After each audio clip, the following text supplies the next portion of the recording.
Olá, gente, tudo bem? Meu nome é Tamires Eu sou a Lara. e estamos aqui hoje com o professor Anderson e o professor Victor Hugo para falar do tema Guerras e a Geopolítica. Tá, mas antes de começar esse podcast, a pergunta mais importante desse programa: pode isso no IF?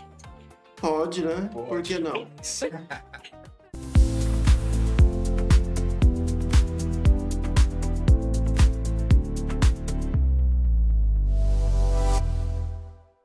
Ai, ai.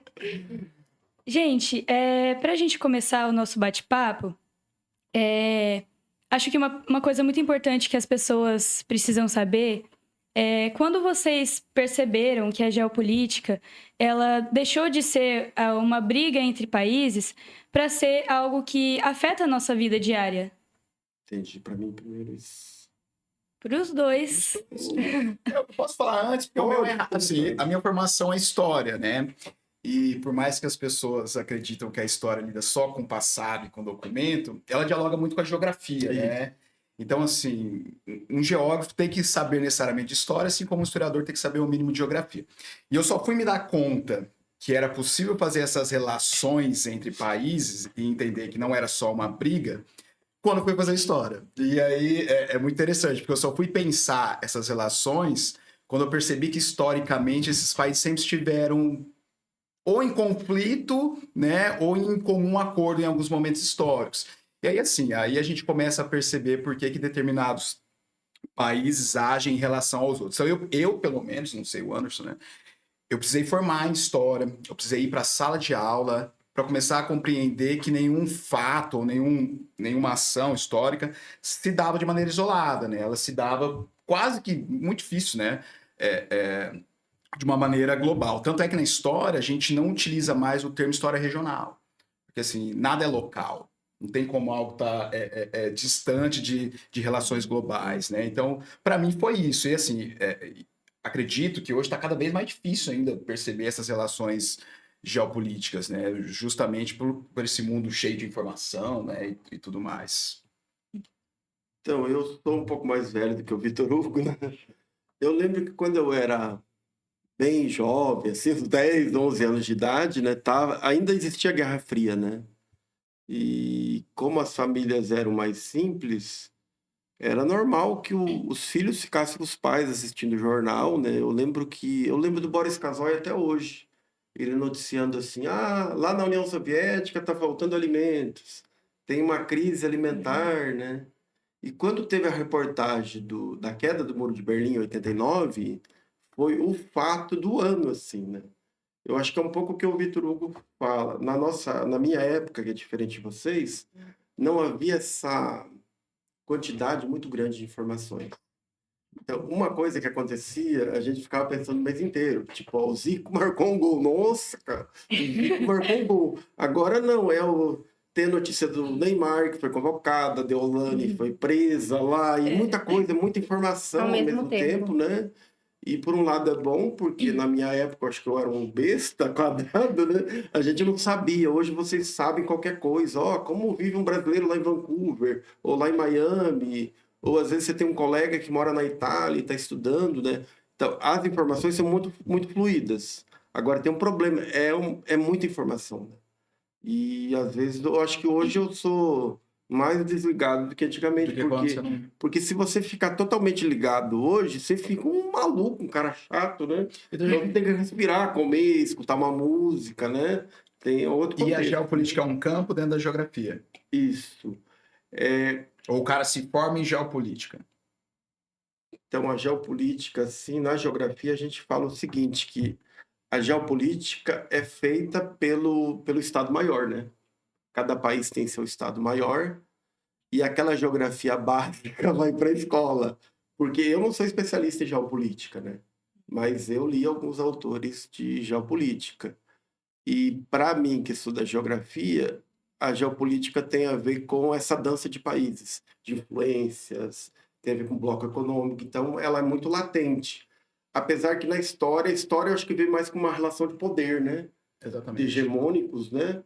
E a geografia, ela olha mais num aspecto mais cultural e também político.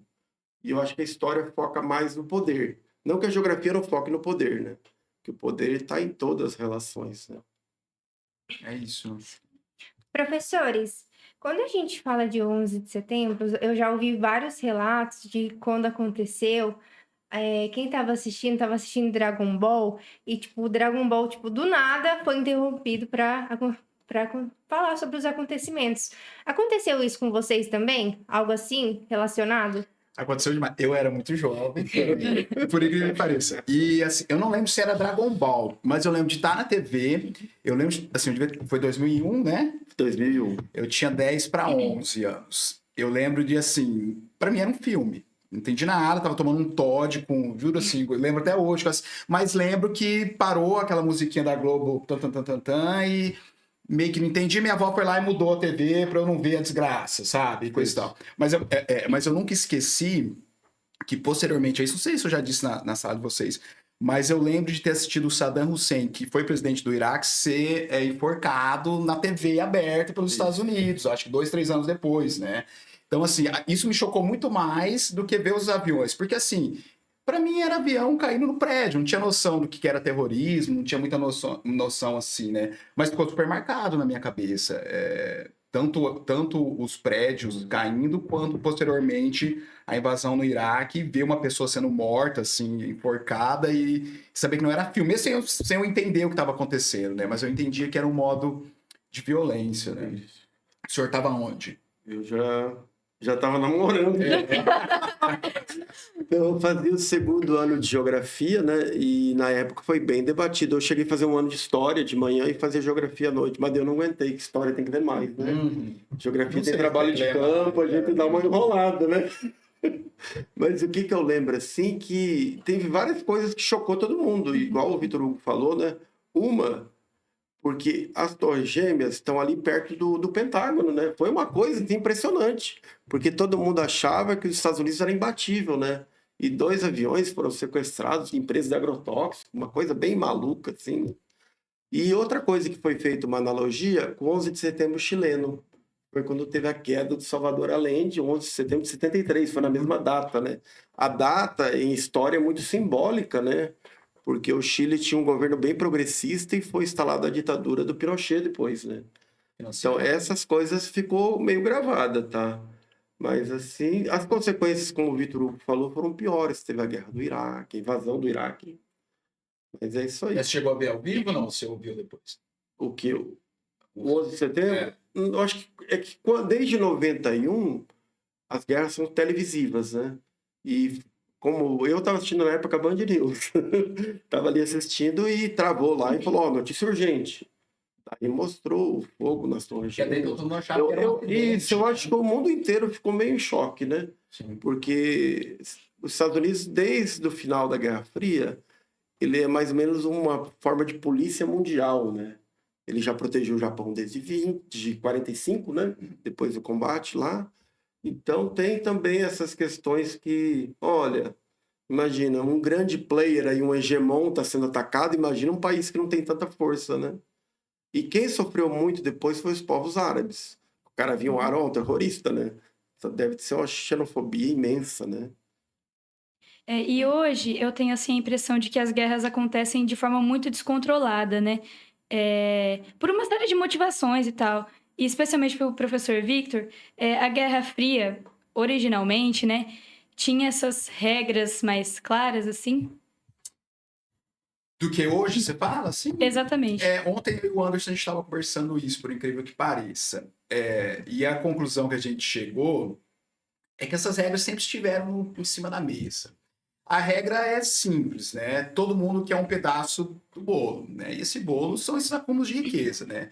Então, da Guerra Fria para cá, o que se produziu foram tecnologias perigosas. Então, assim, quem tem um armamento, né, bélico ali, né, em grande avanço, em grandes tecnológicos, está nessa condição de não ser atacado. Então, assim, me parece, né, enquanto historiador, que as regras continuam bem claras. Assim, tenta mexer comigo que eu te respondo como que as coisas vão estar. Agora, o que talvez não esteja mais tão claro é a ideia de quem está do lado da União Soviética e quem está do lado dos Estados Unidos, né? Então, assim, os Estados Unidos já não tem mais esse poder também, ele tentou, por meio das taxações, né, fazer com que as pessoas ficassem dependentes deles. Só que acontece, da Guerra Fria para cá, outros países se desenvolveram tecnologicamente, inclusive o Irã, né, inclusive a Rússia. A Rússia fez em 40 anos o que os Estados Unidos não tinham feito em 200, né? Então, assim, eu acredito que elas continuam claras, mas talvez elas estejam menos explícitas, né? No sentido de que existe um mundo dividido. Os Estados Unidos venceu a Guerra Fria. Né? Nós somos um mundo capitalista, né? O capitalismo venceu. Agora, o medo permanece. E aí qual é o medo? O medo de que outros... Hoje eu estava vendo, né, que a Rússia mandou alguns caças para Cuba, né?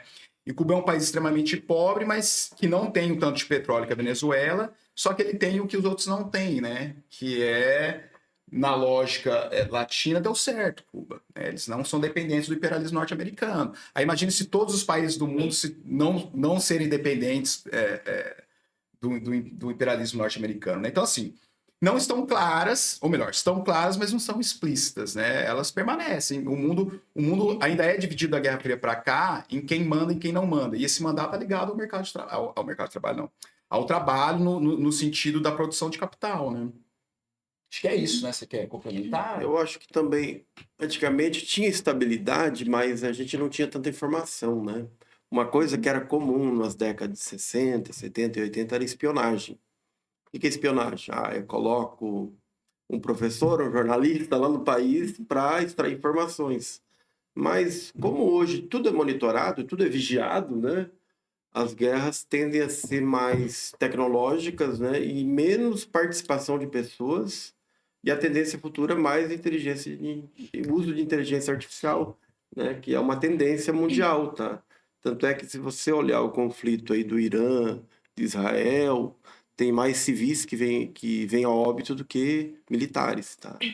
E na guerra de trincheira que eu falei com o Vitor Hugo, Primeira Guerra Mundial, né? Acho que é 19 milhões de mortos. Então isso a gente não vai ver mais. Espero que não, né? A gente espera e torce que não. Esses combates, né? Mas tem uma coisa interessante também, que é na naturalização dessa violência, né? Isso. Por exemplo, na Guerra Fria, quando Cuba vai receber, né, uma possível base de mísseis da União Soviética, criou-se, teve até um filme com o nome disso, né? O Dia que a Terra Parou, né? Então, assim, todo mundo ficou com medo de uma guerra. Hoje em dia, você liga a TV comendo pipoca, vendo os mísseis caindo, né, cara? Assim, olha, que legal, caiu um míssil ali. Então, não há mais esse medo também, né? Parece que naturalizamos fazer guerra, naturalizamos jogar bomba uns nos outros, né?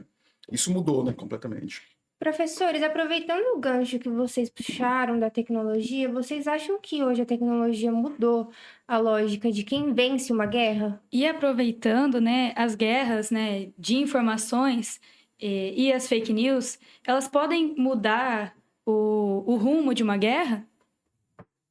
Eu acho que no passado, sim, agora não tanto.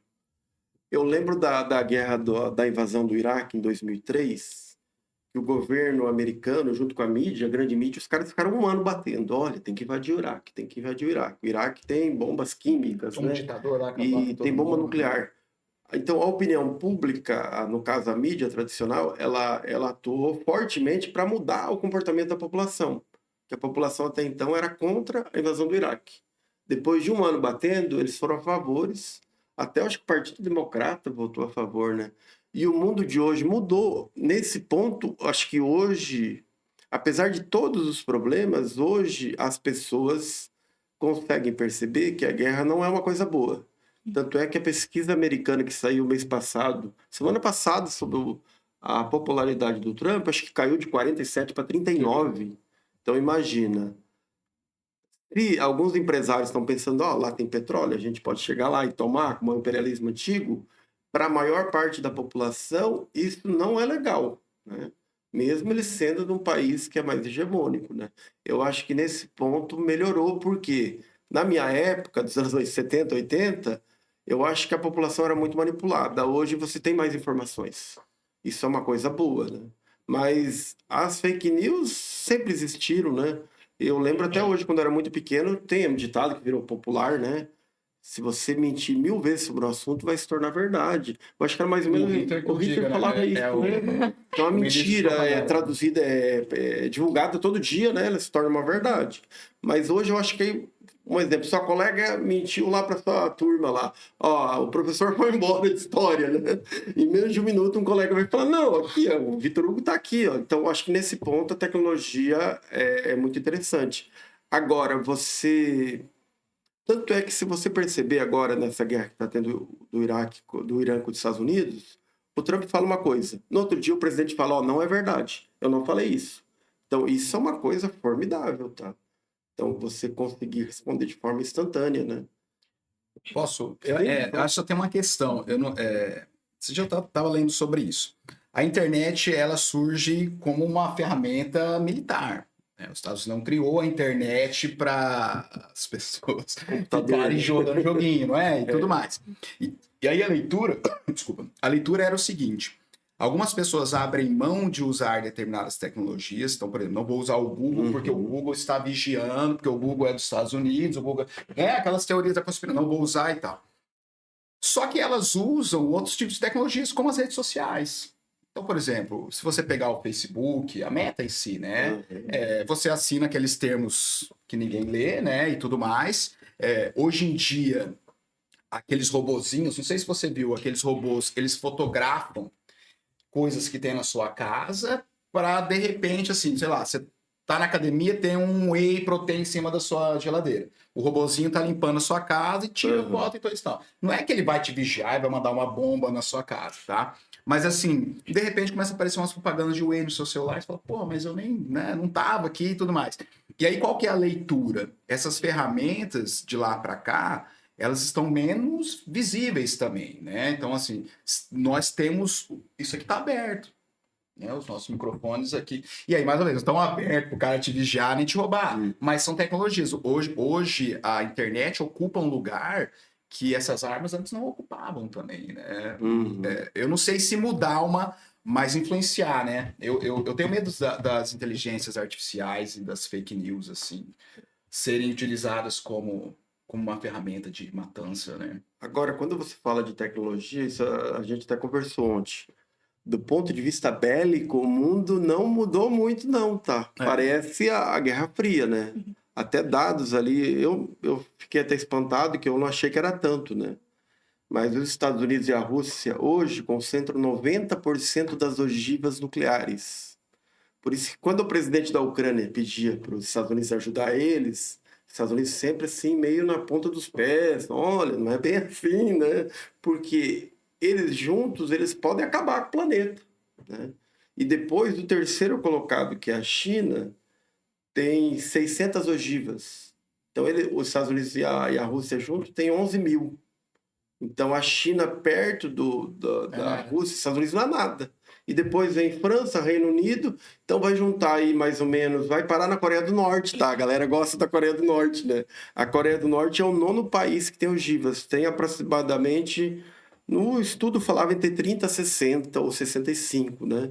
Mas pouquíssimos países têm tecnologia nuclear. Tem 9 países só, né? E aí vai naquela primeira pergunta que você fez, se as regras estão claras, né, em relação... Nós temos 193, só 9 têm tecnologia nuclear.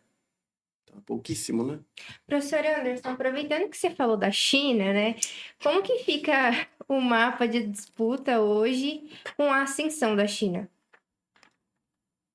Do ponto de vista militar, o cenário não mudou, né? Agora, do ponto de vista econômico, mudou. Porque você tem o país mais industrializado do mundo hoje, que é a China, com sobras, tá? Isso vem desde 2010, mais ou menos, né? É que quando você olha o PIB e a renda per capita, são números muito abstratos, né? Vamos pegar o exemplo renda per capita. Vou dizer que o professor Acácio ganha 200 mil por mês. Eu ganho 5 mil, o Vitor Hugo ganha 5 mil, vocês ganham R$1.000 por mês. Daí a gente divide por 5. É claro que vai dar uma média altíssima, vai dar uma média de 25 mil, um exemplo. Mas aí você vai falar, eu só ganho 1.000? Mas que história é essa? Então, quando você mede o PIB de um país, a China aparece com 19 trilhões, os Estados Unidos está com quase 30. Mas o câmbio entre o dólar e a moeda chinesa é 10 por 1. Imagina se você multiplicar 19 por 10, vai dar 190 trilhões de dólares. Então, esses cálculos não entram. Então, quando a gente fala de economia, A China é a maior indústria do mundo, né? Agora, aí tem a questão da geografia, da geopolítica, que é legal, é como se fosse um tabuleiro de xadrez. As peças vão se movendo, né? A Europa Ocidental, historicamente, é aliada com os Estados Unidos. O tabuleiro tem um pouco de controle. Agora tem um atrito com o Trump. A galera da OTAN ficou meio ressabiada ali, né? E tal, Noruega, França, né? E a China é uma aliada histórica da Rússia. A Rússia não tem esse poder econômico que a China tem. Só que, em contrapartida, a China não tem 10% do poder bélico russo. Teve a viagem do Trump semana passada, até falei com o Vitor Hugo, né? Passou no tapete vermelho, o Xi Jinping lá com o Trump. Normal, né? Caminhando. Agora, essa semana que foi o presidente da Rússia, o Putin, eles passaram pelo menos o tapete, mas se dando a mão, abraçando, como se fosse eu e ele, assim, ó. Grandes Um amigo aí, ó. camaradas. Se você precisar de alguma coisa, eu tô aí. Então, é um recado para os Estados Unidos também, tá? Agora, tem um país aí, só para colocar uma polêmica aí, que no futuro vai ser um grande player, é a Índia, tá? A Índia já é a quarta economia do mundo, já ultrapassou a Alemanha e está afungando no cangote do Japão. Então, daqui 10 anos, a gente vai estar falando, desculpa, de Estados Unidos, China e Índia, né? Que já é a maior indústria de computadores do mundo, né? Há muito tempo já, né? Professor, o senhor acha que o Brasil deve se aproximar da China ou você acha que isso pode ser mal visto pelas grandes potências? Agora eu vou voltar uma curiosidade aqui que achei interessante, tá? Da produção de armas mundial, só para a gente dialogar isso, nós produzimos armas também, tá? Só que os americanos têm 34% da produção de armas e 40% de todas as armas. Depois vem a Rússia com 20%, a França tem 7%, a Alemanha 6%, a China tem 4,79% só, tá? E o Brasil tem 0,21% das armas do mundo. Vocês podem achar pouco, mas não é pouco. Por quê? A gente é o maior produtor do mundo de munição. Ó, precisa de munição para metralhadora, para revólver, para isso, para vários calibres aí, que eu não sou especialista em armas. Mas a Taurus, que tem fábrica em São Paulo e no Rio Grande do Sul, é o maior fabricante do mundo. E nós, desde de alguns anos atrás, a gente fabrica um caça supersônico em parceria com uma empresa sueca. Isso é uma coisa grandiosa, tá?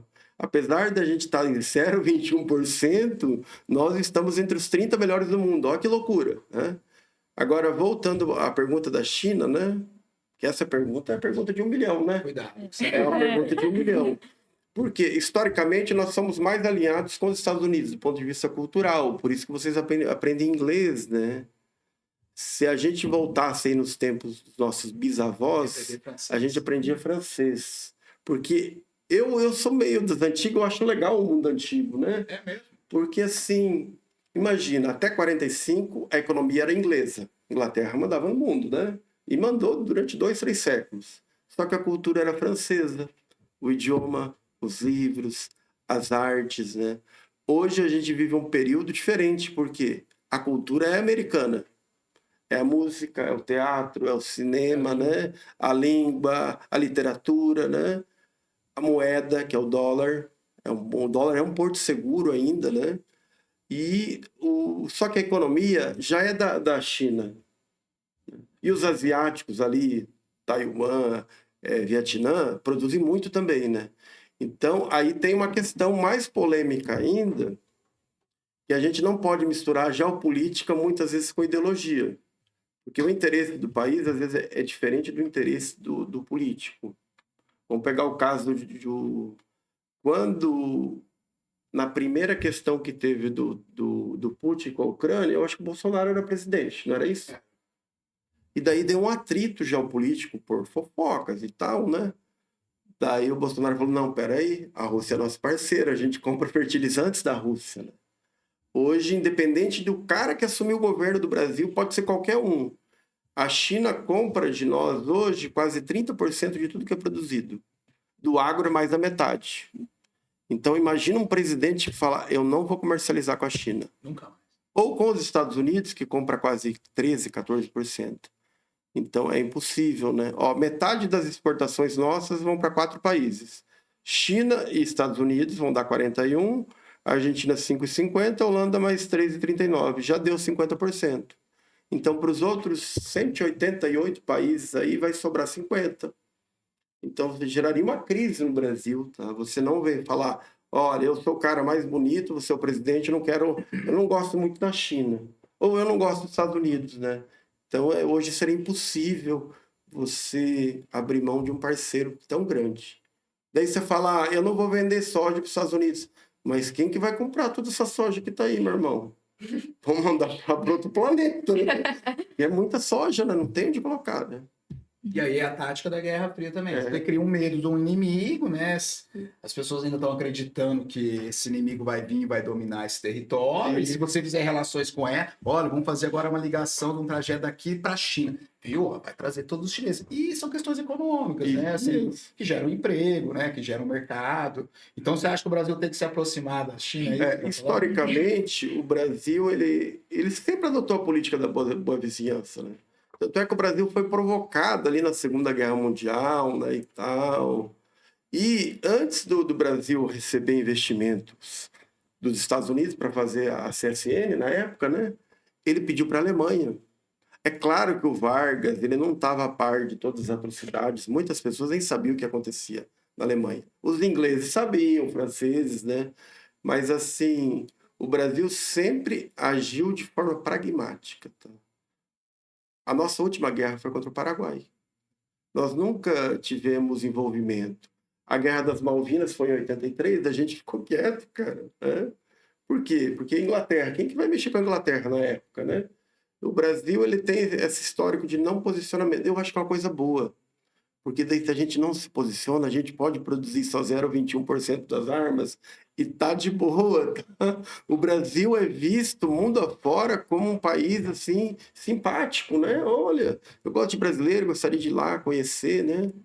Eu estava vendo o vídeo no passado do sujeito que foi lá para Sri Lanka. Olha que maluquice, né? E o cara falava o nome de personalidades, não conheço. Aí ele falou o nome Neymar. Ah, Neymar não sei quem é, né? Então tem essa questão, sabe? O futebol, o samba, o carnaval, para quem é de fora, às vezes a gente não valoriza. Mas para eles lá, o Brasil é o país ainda. Como os Estados Unidos é o país do basquete, do futebol americano, né? Apesar que a gente não tem grandes craques atualmente, a gente é o país do futebol, né? Tem essa tradição histórica. E aproveitando que vocês falaram sobre uma questão mais econômica, né? O preço da gasolina e no pão na padaria, eles têm a ver com esses bombardeios que estão acontecendo lá, quilômetros de distância de nós, né? Como que funciona essa engrenagem? Vou deixar o geógrafo responder essa, mas sim, com certeza, né? A resposta. Com certeza. E tá ligado a essas relações comerciais, né? Agora vamos fazer um merchandising para a Petrobras, né? Apesar que eu não tenho ações da Petrobras ainda, né? Mas, assim, o que aconteceu com o conflito agora? Inflacionou o preço do petróleo. Daí tem gente que fala aí, muitos liberais falam, sem conhecimento de causa. Ah, privatiza essa Petrobras aí. Se a gente tivesse privatizado a Petrobras há 5 anos atrás, o que aconteceu com o combustível agora? 30%, 40%, 50% mais caro. E tem que pagar. O Chile privatizou toda a área petrolífera, ele nem tem petróleo também quase, né? Mas eu estava vendo o combustível de avião no Chile subiu 40%. Depois que privatizou. Diesel, de 45% a 50%. Nós, como a Petrobras é 51% do governo, a gente pode se dar o luxo de segurar o preço. Por quê? O acionista majoritário é o governo. Porque imaginem vocês aí, a gasolina é cara, né? Tá quase R$7 o litro. Se você deixasse solto, ia para 9. O diesel, eu nem sei quanto que tá diesel, 6, 7 reais. 7. Iria para 10. Ia estar todo mundo chorando e reclamando, né? Então, daí você fala, vamos privatizar, vamos vender. Tá? Mas quem que vai comprar? Uma estatal chinesa, uma estatal da Noruega. E tem as empresas conhecidas americanas que são privadas ou holandesas, né? Mas mais da metade das petrolíferas do mundo são estatais. Isso ninguém fala, né? Porque para o mercado financeiro, a Petrobras é a joia da coroa. O dia que alguém conseguir colocar a mão, né? Colocarem em metade. O próprio Rockefeller falava, as 2 melhores empresas do mundo são petrolíferas. Uma é bem administrada, a segunda é uma mal administrada. porque é uma riqueza que jorra 24 horas por dia. E o petróleo é a base de tudo, de plástico, de tinta, de combustível, de fertilizantes, né? Mas aí, voltando à questão do preço do pão, né? Influencia tudo. A gente não sentiu, porque a gente tem uma empresa, nota 10, que é a Petrobras, que segurou o preço. Agora, se a gente tivesse privatizado e liberado a empresa, aumenta o preço do frete. Logo, todo mundo vai aumentar. Vai aumentar o preço da maçã, do chocolate, do abacate, da bolacha, de tudo que é transportado. A gente teria uma alta de 30%, 40% no preço de todas as coisas. Daí você pergunta, e o salário ia aumentar? Não, né? Então, o poder de compra do trabalhador ia ficar defasado, né? Ele ia perder o poder de compra. Então, influencia sim, tá? A geopolítica é interessante por isso, tá? Porque influencia no dia a dia sem a gente perceber. E teve casos aqui no Brasil também de empresários que seguraram o preço, né? Por questões ideológicas também. Né? Então, assim, a gasolina baixou, mas eu não baixei na bomba para parecer que o governo está cobrando mais caro. Né? Então, assim, você também tem esse... Porque é o seguinte, quem é dono dos modos de produção, né, dos meios de produção que acumula riqueza, ele não quer o Estado fiscalizando ele, né? Ele quer lucrar acima de tudo, né? Então, é o Estado que faz esse papel. E aí, se uma das poucos recursos naturais que nós temos estiver na mão de um pequeno grupo de pessoas e não do Estado, aí a gente perde esse poder de controle. Eu lembro que na greve dos caminhoneiros, a gasolina chegou a R$10. Aí você vai falar, beleza, não tinha. Mas assim, o Procon teve que ir no posto para multar os caras para dizer, você não pode pôr a R$10. Então, ou seja, se você não tem um Estado, ia ser R$10. Né? Então, assim... Na própria pandemia, né? Aumento de álcool em gel, né? Que deu polêmica, né? Foi uma coisa, é uma questão moral já gravíssima. Ou alguns mercados que congelam a maçã e depois vendem a maçã cara como se ele tivesse acabado de comprar a maçã e... Entende, né? Os mercados vão fazendo essas relações mesmo. Professor Victor, considerando as duas maiores guerras mundiais, qual que o senhor acha que teve maior impacto destrutivo no mundo? Eu acho que a Segunda Guerra Mundial, assim, guerra é guerra, né? Não tem uma régua para medir, né? Mas acho que o que diferencia a Segunda Guerra Mundial das demais é a ideia da limpeza étnica, né? Então, assim, eu não estou culpando um país por ter invadido meu território, eu estou culpando uma etnia pela desgraça da qual eu estou, né? E aí, eu sempre que eu penso na Segunda Guerra Mundial, estava falando isso pro Anderson também ontem, na África nós tivemos o que é chamado de Holocausto Africano, né? Então, Leopoldo II, quando a Bélgica colonizou a África, ele matou mais pessoas no Congo do que o Hitler matou na Alemanha. Né? E de quem que nós contamos a história? Né? Não que os judeus não merecessem, né, essa história, mas é uma ideia de construção do que é mais importante ou não. E no caso da Primeira e da Segunda Guerra Mundial, a Segunda Guerra Mundial não morreu, né? E aí onde que ela não morreu? O fascismo está aí. Tem pessoas ainda que estão comprando a ideia de que existem raças superiores e inferiores. E o Hitler não propôs a Alemanha, ele propôs o mundo. Né? O mundo da raça ariana e coisa e tal. E assim, para nós historiadores, 1939 foi ontem. Assim, a Segunda Guerra Mundial, ela não só está viva em nós, como você tem, por exemplo, no Brasil, pessoas indo presas porque estão fazendo apologia, cultuando Hitler, com livros, com símbolos. Então, assim, nós não vamos aqui naturalizar a guerra, né? Mas uma coisa é você enfrentar um ao outro, outra coisa é você pegar idosos, crianças, colocar pelado na neve, quem sobreviver vai para dentro dos campos de concentração, quem não sobreviver morre aqui, né? Então, assim, o ato mais cruel, né, da guerra. E isso não aparece na Primeira Guerra Mundial, né? Isso tudo é vendido pela ideia da nacionalidade, nacionalismo. Então, eu vou lutar e vou morrer pelo meu país, né? E, assim... Eu gosto muito de uma música do Engenheiros do Havaí que diz: se eu não faço guerra, eu não tenho paz. Então, o discurso que permeia a guerra, por incrível que pareça, ironicamente, não é a paz. Ninguém fala que está fazendo guerra para violentar. É sempre em busca da paz. Né? Então, olha, eu vou ter que invadir porque aquele país está ruim, vou jogar uma bomba numas criancinhas ali numa escolinha, né? Porque eu preciso levar a paz para aquele lugar. Né? E isso prevalece. Foi a mesma proposta que o Hitler fez. Olha, nós só vamos sair desse lugar se a gente for um pouquinho mais violento. Né? Então, se a gente não for um pouquinho mais violento, nós vamos continuar nisso. E olha o que o Hitler gerou. Né? Vários... Tem uns filhos deles vivos por aí defendendo, né, essas ideias. Então, para mim, a Segunda Guerra Mundial, essa ideia de limpar etnias é de uma crueldade assim, tremenda, sabe? Eu acho interessante essa pergunta aí, porque se a gente pensar, teve períodos que não teve o título Primeira ou Segunda Guerra Mundial, né? Como você falou do A imperialismo Primeira Guerra foi chamada de belga, a né? Grande Guerra. As Isso. pessoas terminaram a Primeira Guerra dizendo obrigado, nós não vamos, né, acordinho de paz, nós não vamos fazer mais guerra, porque não precisa. 20 anos depois, Porque a colonização africana no século é uma XIX, guerra. você colocou só o Império Belga, né? Mas se a gente colocar o Império Alemão, a França, que colonizou mais de 20 países da Acabou com África, Haiti, mais ou né? menos, né? E a África até hoje sofre com conflitos armados que têm a ver com essa relação de guerra, de poder, de grupos minoritários tomar o poder e ir para cima do outro grupo que estava no poder antes, né? Tem essa briga pelo poder. Mas quando você olha esses aspectos históricos, tem muita gente que fica fora da análise, né? O próprio Japão, o que o Japão fazia na Ásia, né? O Japão tocou o terror nas Coreias, no Vietnã, na A China, própria né? China, sim. Durante séculos, né? E eu acho que a Segunda Guerra Mundial, ela muda também o hegemon, que os Estados Unidos vai ser o líder, né? Porque a Europa está destruída, o Japão está destruído, a União Soviética era um país em construção, né? Tinha muita fome, crises, né? E os Estados Unidos vão nadar de braçada ali durante 30 anos. A tranquilidade foi tão grande que os Estados Unidos vão financiar a indústria do Japão e da Alemanha Ocidental. E o Japão, quando chegou em 90, ele era a segunda potência mundial já. E o tarifaço que o Trump fez com a China agora, ele fez com o Japão, os Estados Unidos fez com o Japão em 90 com o Bill Clinton, falando o seguinte, olha, para entrar produto japonês aqui, tem que fabricar nos Estados Unidos. Se você trouxer o seu produto do Japão ou da Ásia para cá, as alíquotas vão ser de 10% e vão para 30%, 40%, 50%.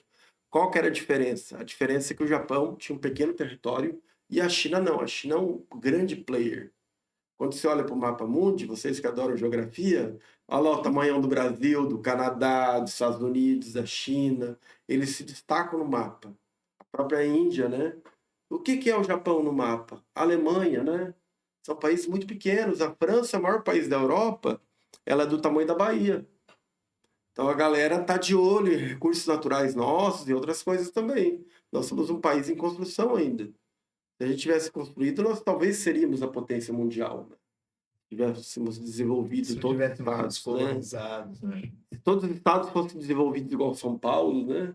Talvez a gente teria um outro tipo de Brasil. Né? Não sei, é questão Só histórica. não pode ser bandeirante, né? Tem que ser, não pode mais ser bandeirante, né? A ideia do progresso é perigosa. É isso, né? Isso. Não. E aproveitando, né, como os recursos naturais, né, como o petróleo, alguns minerais raros ali, eles moldam as disputas territoriais, né? No contexto do Brasil, por exemplo, a Amazônia, ela tem alguma importância geopolítica global ou é só exagero que falam na internet? Eu, assim, não só da Amazônia. Eu penso assim: tem gente que divide o mundo antes de Cristo e depois de Cristo, né? Eu divido antes da colonização e depois da colonização. Não se faz capitalismo sem matéria-prima, né? Então, assim, e é mais ou menos isso que o Anderson falou, e a gente volta de novo na Guerra Fria. Da Segunda Guerra Mundial para cá, o que os países fazem são dominar outros territórios sem estar em outros territórios, sem colonizar outros territórios. E como que eles fazem isso? No caso do capitalismo, com as empresas, né? Então você faz acordos comerciais, trazem empresas de fora para cá. Então, assim, não é só balela, né? Ela é super importante no sentido não só de manter assim, uma floresta em pé, a natureza e tudo mais, mas como um lugar estratégico, né? Principalmente assim, o que está em disputa no mundo, além desse domínio, né, dessas relações de poder, são os recursos naturais, né? E aí, se nós não temos um governo que esteja preocupado com isso, ou que está associado às relações de usufruir da natureza em nome do progresso, a gente corre o risco de perder a Amazônia, assim como a gente está perdendo o Cerrado, né? Parece que de 2017 para cá, a Amazônia nunca perdeu tanta terra como perdeu antes. Isso está ligado a políticas públicas, né? Então, você não tem uma FUNAI que vai fazer a fiscalização, você não tem gente suficiente para fazer a fiscalização. Então, assim, os madeireiros estão tomando conta, né? As terras estão sendo invadidas Isso tudo em nome de um progresso, né? Então eu acredito assim, não só é de extrema importância, como é uma ferramenta estratégica para nós, enquanto, né, país desenvolvido, né? Isso. Esse tema talvez é um dos mais polêmicos. Parece que não é polêmico. Por quê? Você tem uma Amazônia que tem muitos recursos naturais, né? E hoje a gente tem a Vale e mais uma outra empresa que explora, né? E são em algumas áreas pontuais, né? Você tem muitas reservas indígenas que têm poucos recursos financeiros, né? Vamos pegar o caso da Guiana. A Guiana foi descoberto agora uma bacia petrolífera, né?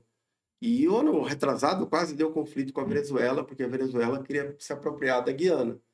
Mas quando você olha para o mapa, se tem petróleo na Guiana, vai ter no Amapá e Roraima também. E tem no Pará, que estão praticamente na mesma bacia. Se a gente não extrair o petróleo, eles estão tirando de canudinho o nosso petróleo, porque está na bacia, tantos metros de profundidade, e você vai pegando, é a mesma bacia, né? Essa questão é muito polêmica. Vou dar um exemplo para vocês. O Brasil tem uma ferrovia embargada que liga Sinop a Santarém. Vai passar do lado de uma reserva, isso, aquilo. Daí você gera outro problema. Como você não consegue finalizar a ferrovia, os caminhões saem lá do norte do Mato Grosso, vão até Paranaguá e fazem uma pequena pegada de carbono, né? Bem pequena, né? Brincadeira. É grandiosa. Então, do ponto de vista ambiental, seria mais saudável para a natureza a gente levar essa soja, o milho, o algodão de trem. É mais barato, seria mais seguro para as famílias, porque teriam menos caminhões nas estradas. Aí você vai enfrentar lobbies. O lobby da indústria de caminhões, da indústria de pneus, Da ferrovia, das ONGs que estão na floresta amazônica. Tem lugares no mundo, como a Austrália e próprios Estados Unidos, onde a comunidade, o povo originário, recebe um royalties. Vou extrair petróleo de lá. A ferrovia vai passar por aí. A gente paga 1% do bruto.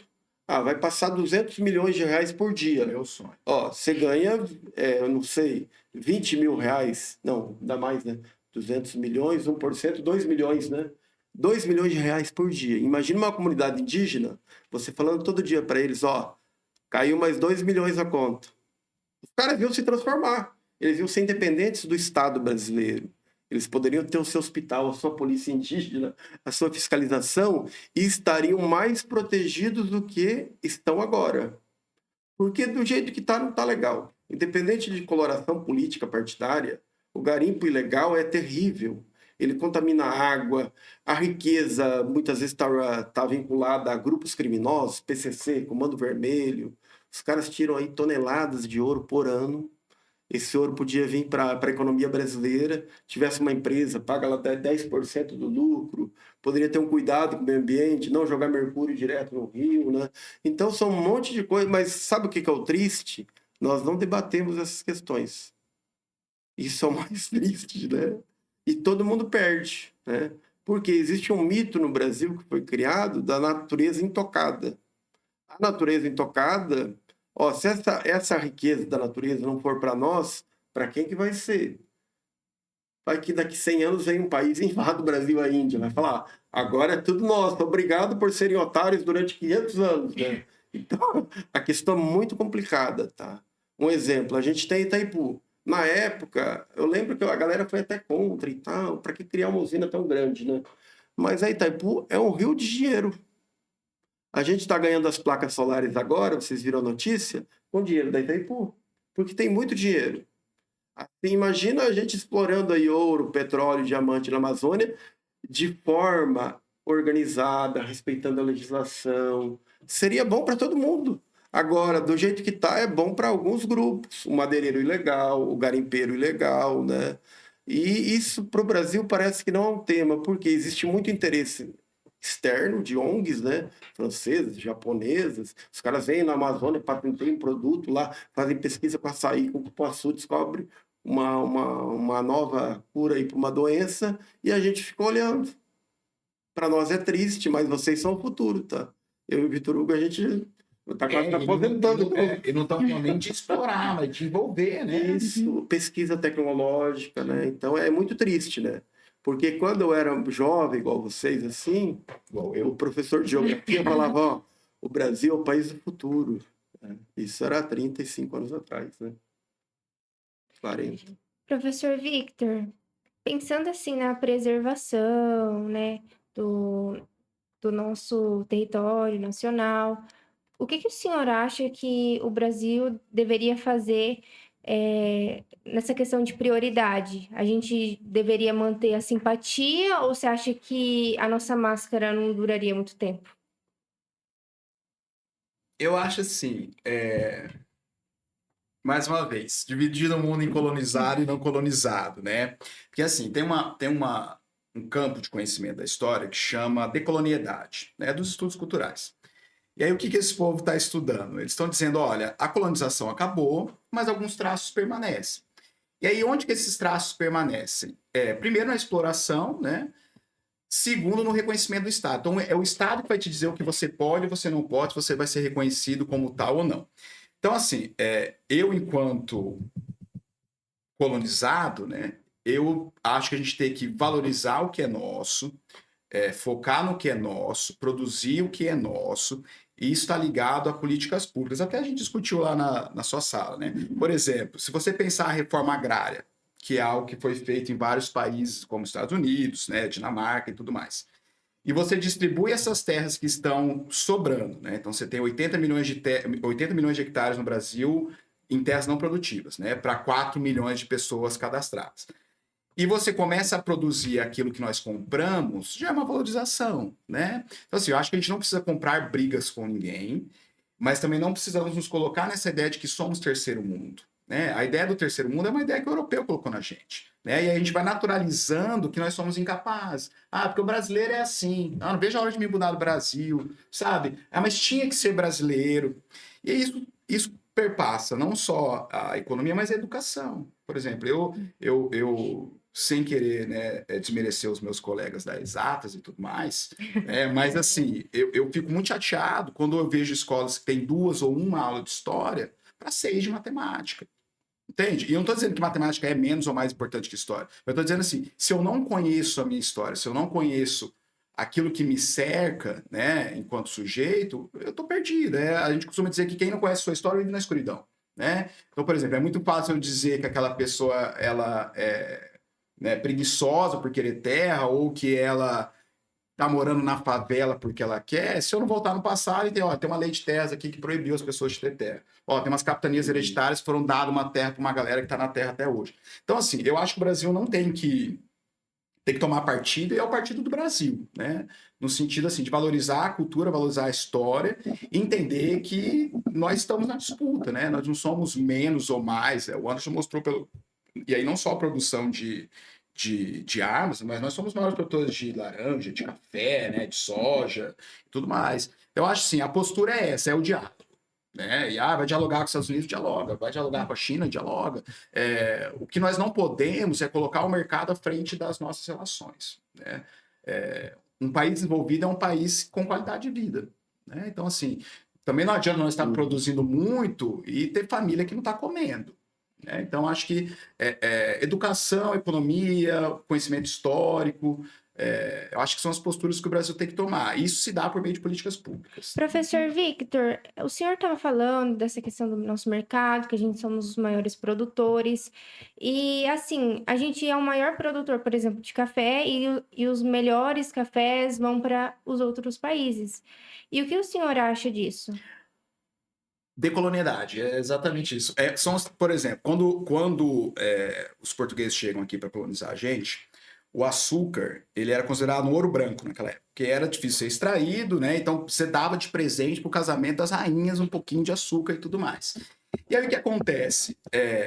O melhor ia para lá e quando a colônia queria comprar, ela já comprava o menos melhor, vamos dizer assim. A mesma coisa com o azeite. Então assim, nossa, eu paguei R$35 ali no mercado no azeite, meu amigo.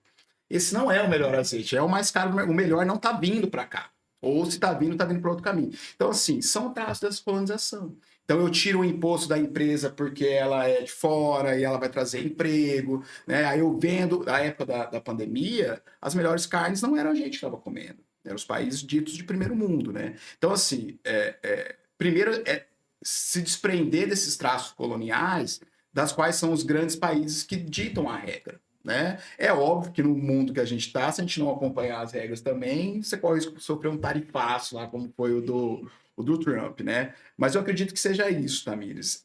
São traços desse tipo de colônia. Nós somos mão de obra, às vezes nós produzimos para o lucro de uma empresa que o dinheiro não fica aqui. Né? Mesmo que você gere mão de obra, mesmo que você gere economia, o lucro maior vai para fora. A Netflix estava processando o Brasil porque o Brasil estava cobrando uma taxa dela em cima do lucro que ela teve aqui. E quando ela assinou o contrato, ela sabia. Então, o que acontece? Olha, eu vou usar o seu país, vou usar o seu território, vou usar a sua plataforma, vou passar filme no seu país, mas 100% do lucro é meu. Não, não é. Isso era na época da colônia. Então, assim, eu preciso do reconhecimento. O norte-americano vem e não precisa de visto. Você vai, você precisa de visto. Você é terceiro mundo, pô. Entende? Então, assim, essa venda... a Europa, os grandes países comem melhor, né? Ou comem aquilo que é produzido melhor, e nós ficamos com o resto, é um traço da colonização. Né? E isso se dá a partir do momento que a gente começar a produzir isso. Quando a gente começar a produzir para nós, os pequenos produtores e tudo mais, acaba com isso. Né? O grande produtor de soja não vende soja para a gente, o grande produtor de café não vende café para a gente. Né? Assim, ele é exportado. Né? Então, acho que é isso, é quebrar essa lógica colonial, principalmente. Né? Agora, eu acho que aí também tem uma contradição, que acho que a globalização econômica abre várias portas também, né? Você deu o exemplo do café, né? Hoje a gente tem muito pequeno agricultor no Espírito Santo ou em Minas que eles produzem um café gourmetizado. Geralmente é colhido na montanha, assim, maquinário e tal, né? Eu acho que tem essa peculiaridade, daí o que o pequeno agricultor fala no caso? Olha, eu tenho um custo de produção maior do que uma propriedade mecanizada que produz em larga escala, né? Então, dá para fazer um comparativo com vocês o seguinte: vocês comem salada e hambúrguer aí ou não? Comem? Sim. Quando aquele hambúrguer vai ser melhor, artesanal, mais bem feito, vai valer mais, não vai? Então, se a gente pensar o café, o chocolate, hoje teve. Então, a globalização também massificou muita coisa que era mais ou menos, ficou ruim. Um exemplo, não vou falar as marcas, levar um processo aí, né, cara? Mas algumas marcas de chocolate, ele teve que criar uma lei agora para a galera se comportar na quantidade de açúcar, porque vem mais açúcar que cacau, aí só. E de chocolate, tinha uns que não tinha chocolate. Agora, eu fui no local lá, agora eu vou fazer o comércio, porque o local é pequeno, numa cidade do Paraná, chamada Itmarsum, e tem uma fábrica artesanal lá chamada Cacau Vite. Tem 5 funcionários lá, talvez o professor Acácio até conhece, né? E, cara, eu comi um chocolate lá, e atrás da barra de chocolate, assim, tinha lascas de laranja cristalizada. Aquele chocolate, sério mesmo. Eu paguei, era caro. 100 Era, não era tanto. Ó, era 947 R$ 25 milhões. uma barra de chocolate. 25. Tá. No mercado, qualquer chocolate puro açúcar tá 10, 9, né? E um da Cacau Show vai estar uns 18. Mas aquele chocolate era muito melhor que o da Cacau Show. Além de ter a experiência de você pegar o grão de cacau lá na mão, cheirar e tal. E tem 3, 4 fabricantes que estão como no estúdio ali, você olhando eles fabricando chocolate. Então, hoje tem muito disso. As pequenas fábricas, os pequenos agricultores produzem um produto mais gourmetizado. Mas aí a gente entra num tema muito clássico do capital, que é a mercantilização da natureza. Não é que aquele pequeno agricultor é mau, não é que aquele pequeno industrial seja mau. É que a forma dele competir contra essa produção em série fordista é você produzir um produto melhor. Aí o que é o triste? Pessoas que têm um poder aquisitivo melhor vão comer melhor, vão usar um perfume melhor, Vão comer orgânico, vão ter um relógio melhor, vão chupar uma laranja orgânica. E nós que temos menos poder aquisitivo, acabamos sendo um produto da massificação em grande quantidade, tá? Então, por isso que eu falei que o mundo ficou meio invertido, tá? No Paraná, geralmente, tem acontecido esse fenômeno que os pequenos agricultores fazem salame, linguiça artesanal, queijo artesanal. É mais caro ele cobra por isso. Produção de suíno orgânica é mais caro. No mercado é 1/3 do valor. Mas o que acontece? Quem que vai comer esses produtos nas feiras? As pessoas que têm maior poder aquisitivo ou já estão doentes, né? Querem salvar a vida, né? Alguma coisa assim. Outra coisa que é um fenômeno que está acontecendo, que tem a ver com recurso natural. Há um tempo atrás, você ia comer uma maçã no mercado, comprar, e comparava com um pacote de biscoito. O biscoito era muito mais caro do que uma maçã, do que 3, 4 laranjas. Hoje é o contrário, você vai no mercado, porque usa-se muito conservantes e muitos produtos químicos, os industrializados são ruins e baratos. Isso a gente cria um fenômeno da obesidade em países pobres. Hoje tem mais obeso em país pobre que em país desenvolvido. Por quê? Os países desenvolvidos aprenderam lá 20 anos atrás que não era legal. E hoje eles criam cidade sustentável, né? Comida mais sustentável. E a gente que é mais pobre come mal, cara. Isso é triste. Como diz um investidor, é excruciante. É uma coisa que deixa ansioso, angustiado, né? E quando não acontece, de grandes produtores darem um jeito de sufocar esses pequenos produtores a ponto deles terem que parar de produzir, né? Como a JBS, a gente pode falar. A JBS comprou vários frigoríficos para manter fechado, para não ter concorrência, né? Também tem isso, né? E voltando assim um pouco aos conflitos no mundo, né? A ONU ainda tem, ela de alguma forma ainda utiliza essa real proposta dela ou nada a ver? Vou te responder citando uma música que eu estava até dizendo ali Referências. Do Engenheiros do Havaí, que vai dizer o seguinte: a Organizações Unidas estão sempre prontas para desunião, né? Eu não sou um negacionista, tá? Longe de mim, graças a Deus. Mas, assim, toda vez que eu penso que pós Primeira Guerra Mundial, os países que ganharam a guerra se uniram para discutir a paz no mundo, né? E aí você tem a Segunda Guerra Mundial, e aí esses outros países se unem para criar a ONU, me parece o seguinte: olha, quem tem a chave do mundo somos nós e nós vamos ditar isso, né? Porque é o seguinte, gente, se a ONU funcionasse, a Palestina não estava sendo bombardeada agora, né? Então eu acho assim, que ela cumpre uma função, mas é uma função de mostrar quem é que manda, de mostrar que quem está com poder na mão, nas relações de poder, são esses grupos de países, né? Então, assim, se a função é a paz, então vamos punir os algozes, né? Então, e não é bem o que está acontecendo, porque os algozes estão sentados na cadeira da ONU, né? Então, assim, é muito fácil eu dizer que o terrorista é o cara que joga o avião no prédio, enquanto não chamar terrorista aquele que joga bomba numa escola ou numa igreja, como está sendo o caso lá da Palestina, né? Então, assim, se ela cumpre a função de buscar a paz, ela está atrasada, né? Você gosta da ONU? Não. Você não uma camiseta assim, ONU? Eu acho que a ONU podia pular essa pergunta, mas vamos entrar na polêmica aí, né? Eu acho que a ONU, a fundação da ONU é uma coisa bacana. Acabou a Primeira Guerra Mundial, ali a galera discute 48, né? Como evitar uma Terceira Guerra Mundial. Essa foi a base da construção da ONU, né? Mas a gente vê na geopolítica um pouco o espírito do individualismo. A Coreia do Norte foi esperta. Vou ter bomba atômica. Daí o que acontece? Ninguém vai pra cima da Coreia do Norte. Vai que esses malucos aí mandam uns 10 mísseis balísticos aí, já era, né? Uhum. Então, e quem não se armou com bomba nuclear, como o nosso caso, a gente tá ali, bem um pouco na escravidão ainda. Né? Deixa a vida me levar, vamos sobrevivendo, né? Mas o triste aí é que nos anos 90 teve muitos genocídios na África, em Ruanda, em vários países do Sudão, e a galera implorava, quase o que aconteceu com a convocação do Neymar, convoca Neymar, convoca, a galera fala, vem ONU, vem ONU, vem ONU, e a ONU não chegava, né? Então isso gerou uma grande frustração nos anos 90, e hoje o que acontece? Os Estados Unidos fazem o que quer. A Rússia vai fazer o que ela quer. Se a China quiser invadir Taiwan amanhã, os Estados Unidos vão ficar bravos, mas vai invadir igual. Porque esse cenário de guerra não é legal para nós, né? Esse ambiente de insegurança, né? Estamos 3 anos com a guerra da Ucrânia, 3 anos e meio quase, né? E E a guerra é uma vitrine, ela serve para isso. A gente até discutiu, o Vitor Hugo aí, que quando a Rússia invadiu a Ucrânia, foi 60 quilômetros de tanques. Mas que diabo é isso, cara? Para que 60 quilômetros? Tinha um merchandise.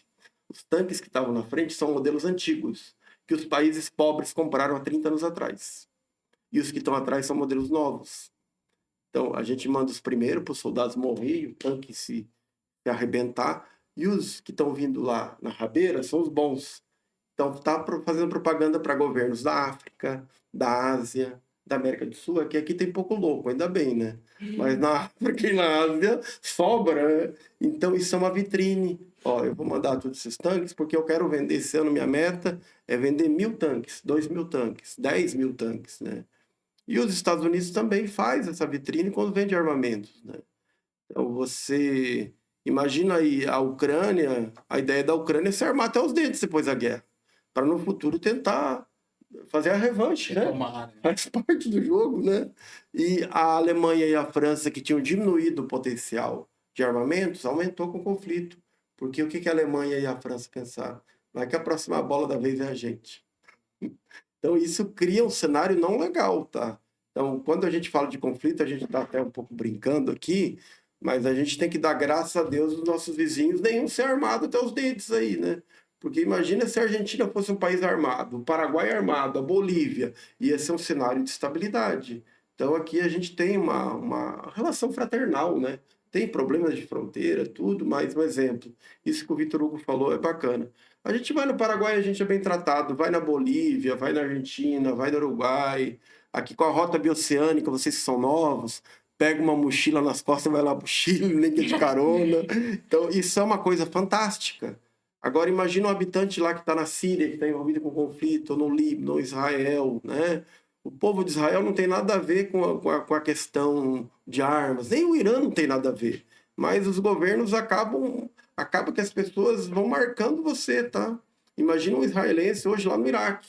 O cara não vai ser bem olhado. Ou um iraniano lá nos Estados Unidos. Então, quem sofre são as pessoas mais simples. Porque as pessoas que têm dinheiro não precisam contato. Elas compram as coisas. Compram um jato, né? Compram um hotel, né? Mas as pessoas simples sofrem preconceito. E antes da Primeira Guerra Mundial, a gente tem um período chamado Paz Armada, que eu sempre achei muito interessante esse nome. Que é exatamente isso. Para cada ameaça que qualquer país desse faz, é uma arma que está sendo vendida. Né? Então, o discurso da paz é se armar. Né? E se armar significa comprar, e comprar significa manter uma indústria. Então, a indústria bélica hoje no mundo também domina tanto quanto o petróleo. Né? Você tem... E quanto mais guerra, eu falo, vamos criar paz no mundo, não tem mais guerra. Acabou a indústria de arma. E aí vai fazer o quê o cara que é dono? Daí vai dar desculpa aos alienígenas, são aí a gente precisa... Tem que ter as armas mais potentes ainda, porque vai que eles querem dominar o planeta. É tipo isso, né? Professor Anderson, o senhor acha que o dólar ainda vai ser a moeda que manda no mundo daqui a 10 anos? Eu acho que existe... Cada um pensa de uma forma, é um tema muito polêmico, acho que o Vitor Hugo vai pensar diferente do que eu penso, mas eu acho que o nosso cenário... A China dominou a economia já, todo mundo sabe, né? Os americanos já perceberam, mas ela não quis dominar a cultura. Tanto é que você tem mais filmes indianos do que chineses aí que a gente vê em plataformas, né? Hoje, para se vocês quiserem ir para fazer mestrado, doutorado na China, tem bolsa. Quando eu estava no Peru, fui no Peru em 2013 apresentar um seminário, e daí um palestrante falou assim para mim, cara, a geografia da China está imbatível. Daí eu olhei as universidades tinham bolsa de peruanos, geógrafos, né? Você quer estudar em Pequim, Xangai? Tem vaga. Critério. Se você quer entrar no doutorado, tem que ter um mestrado, um pré-projeto, mas tem um critério que vem antes de tudo. Tem que ser fluente em inglês. Então, isso ficou bem claro para mim na época, que a cultura ia ficar na mão dos Estados Unidos. O idioma. Eu não acredito que as bolsas americanas vão perder hegemonia, mas talvez a gente vai ver um fenômeno mundial novo, que a economia vai estar na China e a cultura vai ser dos Estados Unidos. O que a gente via até 1920, que a cultura era da França, a economia é britânica. É um palpite meu, não sei, tá? Eu só vou falar uma coisa para vocês. Em 91, quando um professor de geografia econômica chamado Armen Mamigonian, ele deu uma palestra na USP para a galera da administração de empresas. E a China era a 15ª potência do mundo na época, o PIB menor do que o Brasil. Ele falou o seguinte, ó, em menos de 15 anos a China é o segundo player. A galera caía na gargalhada nos corredores. E não eram alunos normais, não, eram professores doutores, PH. Falei, esse cara bebeu, tomou algum ilícito. Tá louco. E tá com Alzheimer já. E ele acertou em cima, cara. Quando teve os Jogos Olímpicos de Pequim, em 2008, a China já era a segunda potência mundial. Em 2012, ela já mandava na indústria do mundo. E é que a gente também não é tão trouxa, tá? O Brasil tem uma geopolítica, a gente não percebe. Mas a gente tem tarifas em automóveis, em vários setores. Porque se a gente tira as tarifas hoje, a Zona Franca de Manaus vai virar um cemitério. A indústria de automóveis vão falir todas. Porque é mais barato fabricar no Vietnã, na China, na Tailândia, na Indonésia. Então a gente se protege também, tá? Tem a polêmica da taxa da luvinha aí, mas é um exemplo meio cômico, a gente tem que se proteger. Porque se a gente não se proteger, toma o emprego da indústria. Porque na Ásia é mais barato produzir. É um fenômeno mundial, tá? A Europa sofre com isso, né? Então a geopolítica industrial tá na Ásia e na China. Vietnã, Tailândia, Indonésia, né? Isso não tem como mudar. Porque imagina vocês que são jovens aí. Um cara é engenheiro mecânico. Nos Estados Unidos, um exemplo, ganha $20 mil. No Brasil, ganha 7. Na China, ganha $2 mil. Aonde é mais barato fabricar? Na China, né? Aqui perto, quem fabrica mais barato é o México. O México é imbatível, tá? A galera não sabe que a maioria do povo nem pesquisa, né? Mas metade dos automóveis praticamente que vende-se no Brasil ou na Argentina é mexicano. Às vezes está escrito lá Ford Motor Company, mas é feito no México. Kia é feito no México. Então tem essa relação. Muitos automóveis da Volkswagen são feitos no México também, porque é mais barato, tá? O custo de produção é muito mais barato. E hoje você está tendo as fábricas vindo para cá, e as fábricas chinesas, né? De montadoras chinesas, né? E tudo mais. Em 2007, eu estava falando isso para o Anderson, quando eu estava no terceiro ano do médio, o professor de matemática, o professor de história disse a mesma coisa. Falou, ó, eu só fosse vocês, iam estudar mandarim, todo mundo riu. Falou, pô, 2007, mandarim, o que é mandarim? Quem fala mandarim? O que é isso, né? E hoje ele já visualizava o cenário, já visualizava, né? Quem tinha essa leitura, 20, né? 20 anos antes, cara. Então, assim, eu também acredito, eu concordo com você, mas eu ainda acredito que nós estamos bebendo mais uma cultura oriental do que nós bebíamos há uns 10, 15 anos atrás. Assim. A Libra foi por séculos a moeda mundial, né? E hoje está lá só no grupinho delas, né? Isso. E já estamos chegando no final do nosso episódio. E para finalizar, eu queria fazer uma pergunta para encerrar, que é se existe alguma coisa que preocupa vocês sobre o futuro do mundo e se existe alguma coisa que te dá esperança, né? Ó, tem dia que eu acordo com muita esperança e tem dia que eu acordo extremamente pessimista, assim. Ai, meu Deus, né? O meu medo é esses cenários de horror, assim. Você olha para a história e percebe o seguinte, todas as vezes que os países ditos desenvolvidos entram em crise, eles resolvem com guerra. E isso me dá muito medo, assim, sabe?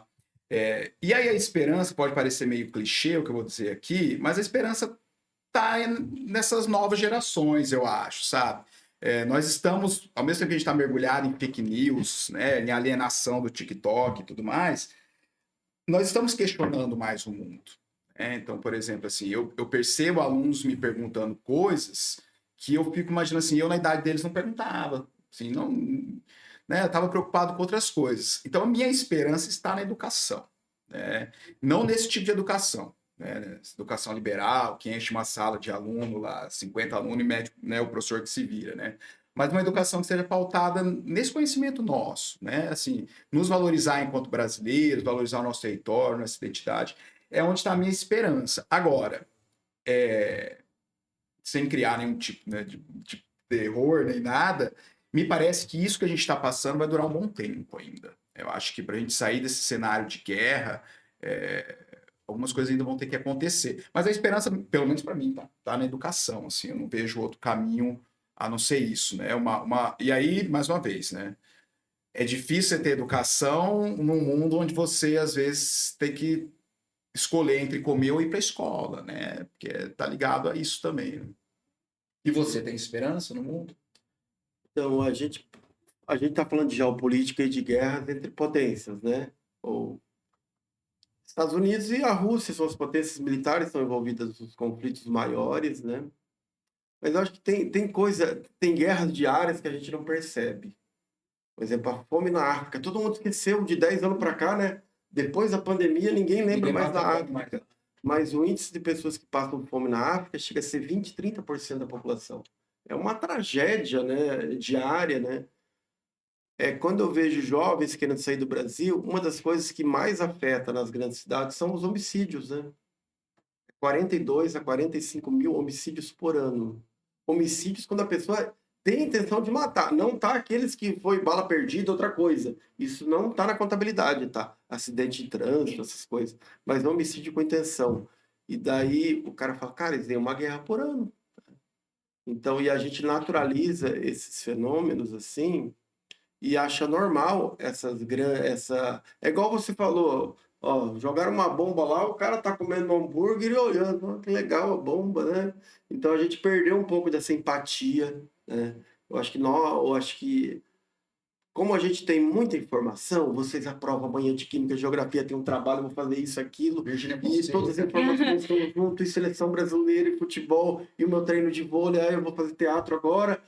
A gente acha que qualquer coisa é normal, desde que não seja com você ou com alguém próximo do seu ambiente ali que você está. Né? Mas, assim, é triste esse cenário, assim, né? Talvez nós, enquanto país ou enquanto mundo, a gente deveria decidir prioridades básicas, né? Lançar uma nova Constituição. Ó, ninguém pode passar fome mais. A gente tem muita tecnologia, né? O cara pode ser pobre, mas passar fome não, né? A gente vai ter que decidir prioridades. Olha, quem quiser estudar, se o cara quiser fazer doutorado, a sociedade vai pagar para ele fazer. A quem quer trabalhar? Trabalhe à vontade. Então, falta talvez o hibridismo, né? Combinar o que é necessário e a vontade individual, né? Porque as vontades... A gente também não pode pensar o empreendedor como um vilão na sociedade, né? Tem empreendedor, não tem inovação industrial. Tem inovação, não tem ganho de produtividade. Mas, do outro lado, se você a vida inteira só tirar o couro do trabalhador, ele nunca vai prosperar também, né? Então, esse meio termo não é discutido, tá? Assim, a gente não discute nem o salário mínimo no Brasil, né? Ó, 1.800 é bacana? Talvez para um jovem, sim. Mas para um pai de família que tem 2, 3 filhos, é legal? Acho que não, ninguém vai falar, né? Senão você vai falar um industrial aí, você acha legal? Então vamos fazer um teste com você 1 ano. Você vai ganhar 1.800. Se você gostou, a gente fica com esse padrão. Daí você deixa de ser industrial e vai ser um assalariado, né? Então, essas discussões que parecem bobas, a gente não faz, né? E até os impostos, o dinheiro que é feito com os impostos, né? Ninguém é a favor de pagar tanto imposto, mas às vezes você não é a favor que tenha regalias para alguns grupos políticos, grupos do judiciário. Senão o sonho do cara é ser deputado estadual porque vai ter regalia. Ó, meu sonho um dia é ser juiz porque o juiz tem que estar tudo pago, né? E ninguém fala mal do cara, quem fala vai ser preso ainda, né? E daí vai falar, mas quem vai querer ser professor, meu irmão? Né? Quem que vai querer ser enfermeiro? O enfermeiro é útil na saúde. Nem todo mundo vai conseguir ser médico, né? Então, essas pequenas coisas a gente não discute. Isso que o Vitor Hugo falou. Tá, a galera produz soja, o outro vai produzir milho. Ah, mas vai ter que ter um cara que vai produzir abacaxi. O outro vai produzir melão. O outro produz hortaliças. Então, você tem que ter uma valorização das pessoas que contribuem para a sociedade. Então, meu cenário não é de muita esperança, porque eu acho que a gente não discute essas questões. E a gente discute outras coisas que estão acontecendo, não é culpa minha, nem do Vitor Hugo, mas as pautas entram. O Neymar foi convocado, nada contra o Neymar, mas essas pautas são mais importantes que pautas da vida do sujeito, né? Teve um cenário, eu gostei que o Neymar foi convocado, só para polêmica, mas eu não achei o cenário legal que aconteceu. Tava o jogo Santos e Curitiba, daí a torcida do Curitiba foi provocar o Neymar. Ó, você não vai para a Copa. Daí ele falou assim pro cara, e você que amanhã vai estar trabalhando 6 horas da manhã? Poxa, isso aí... Porque faltou o Neymar a sensibilidade de pensar, cara, eu sou 1 em 1 milhão. Aquele João que me provocou, eles são 900 mil. Eles são a maioria da população brasileira. Tem que acordar cedo, né? Um dia eu quero ter o luxo de acordar tarde e falar, mas a maioria de vocês são novos, vocês vão acordar mais 50 anos cedo, até se aposentar. E não é legal uma pessoa que tem uma vida ganha falar isso para um cara. Imagina eu lá na praia de Cancún e falar para vocês, ó, Tamires e Lara, ficam aí igual umas trouxas estudando que eu tô aqui tomando minha água de coco. Então, qual que é a mensagem que eu vou passar, né? Então, isso eu achei... Mas essa opinião dele, eu acho que a maioria da população pensa assim. Isso que é o triste. E todos nós acabamos na luta pela sobrevivência pensar assim, eu tenho um emprego, eu não tenho problema, não é meu. E, em partes, não é meu, mas eu deveria participar da discussão. Porque esse problema dele pode ser o problema do meu vizinho, da minha futura filha, do meu irmão, né? Então falta essa empatia, eu acho. Isso é um cenário de desesperança. Deixa eu só, eu sei que vocês estão encerrando, eu me fez lembrar, tem uma filósofa mexicana, Sawaka é o sobrenome dela, e ela vai trazer um conceito que chama capitalismo gore. E aí, o que é o gore? O gore vem do cinema gore, que é cinema sangrento. Vocês já ouviram esse... Não, ainda não. E aí ela vai fazer uma leitura do seguinte, o sangue vende, e vende muito, e o sangue é um produto. Então, assim, esse dia eu tava na fila do mercado ali do açougue com meu filho e tal, aí tô olhando assim, mulher baleada, não sei o quê, não sei o quê, não sei o quê. E pá, cena da mulher baleada, e 4 horas da tarde na fila do açougue. E a galera assiste daí, né? Sabe? E o da Atena, né? E aquelas... Então, assim, e aí, uma coisa é a gente assistir um filme de terror, né? Outra coisa é aquele prazer em assistir. Eu lembro que um dia eu cheguei aqui, o menino falou, vou te mostrar um vídeo do cara que foi esfaqueado. Eu falei, não quero ver o vídeo do cara esfaqueado, sabe? E aí, não é? E aí ele pulou e tomou uma facada. Olha aqui, professor. E a galera vendo e vibrando com o cara sangrando, entendeu? Então, assim, primeiro que... E aí, mais uma vez, ao ser colonizados, nós fomos ensinados, quando catequizados, né? A obediência. Então, assim, você obedece, né? Você vai fazendo aquilo que o seu senhor quer e tudo mais. E aí vem depois a ideia da ordem do progresso, né? Então, a ordem é para o povo e o progresso é para a burguesia, né? Então, assim, olha, se você sair dessa linha, você vai atrapalhar o nosso desenvolvimento. E aí vem os neoliberais e vão dizer, olha, só basta você. Você não precisa do Estado, você não precisa de estrutura, você não precisa nem ter nascido numa família rica, só basta você. E aí a gente vai individualizando. A sociedade que a gente vive hoje é a sociedade do indivíduo. E isso é perigosíssimo, porque todas as mudanças históricas ocorreram de forma coletiva. Ninguém, né, o Napoleão não venceu guerra sozinho, né? Né, vamos citar uma pessoa mais legal que o Napoleão. Mais legal, Getúlio Vargas. Vamos pensar assim, um revolucionário, né? E tudo mais. Mas exatamente isso, mudança se faz de forma coletiva, né? E eu acho que esse é o maior desafio nosso, é sair desse mundo do individualismo, né? Então, tipo, bem feito, né? Em vez de como que a gente pode somar junto aqui, né? Porque, assim, virou concorrência. O cara do meu lado já não é mais um camarada, alguém que possa contribuir comigo, ele é meu concorrente, né? E isso é perigosíssimo, né? Essa visão que você falou social, um exemplo, você vai no mercado, não é porque você está melhor de vida, cara, o cara tá na padaria, você tem que falar um bom dia para ele, ser gentil, daí vai ter, o outro moço vai estar às vezes limpando o chão, né? Se não tivesse o cara para limpar o chão no mercado, como que seria o mercado? Se não tivesse a moça da padaria, você ia fazer seu pão em casa? Então, essa mínima noção de empatia, né? Toda vez que eu entro aqui no IF, eu baixo o vidro e falo bom dia para quem está na portaria. A pessoa está zelando pelo quarteirão aqui, bem dizer, né? Então, são pequenas situações assim. Teve um dia que eu estava com o professor Saldanha. Saldanha foi mais cavaleiro do que eu, porque a galera estava arrumando asfalto ali. Ele parou o carro dele, uma RAV4 lá e tal, né? Falou, bom trabalho para vocês aí. Parabéns. Então, são coisas assim que às vezes a gente deixa... Ser gentil, né? Coisas básicas, né? É igual em sala, né? A gente fala bom dia, tem um pouco de educação, né? Todo mundo responde ao mesmo tempo. E os alunos falam, bom dia, professor querido, que bom, né? Quero entrar nessa sala. Professores, muito obrigada por vocês terem compartilhado o conhecimento de vocês. Muito obrigada a vocês também que nos assistiram até aqui. Não esqueçam de nos seguir, curtir e comentar. Não esqueçam também que a gente tem outra plataforma, que é o Instagram, que a gente posta cortes. E você também pode ver outros temas lá. Tchau! Tchau, até galera. mais. Valeu.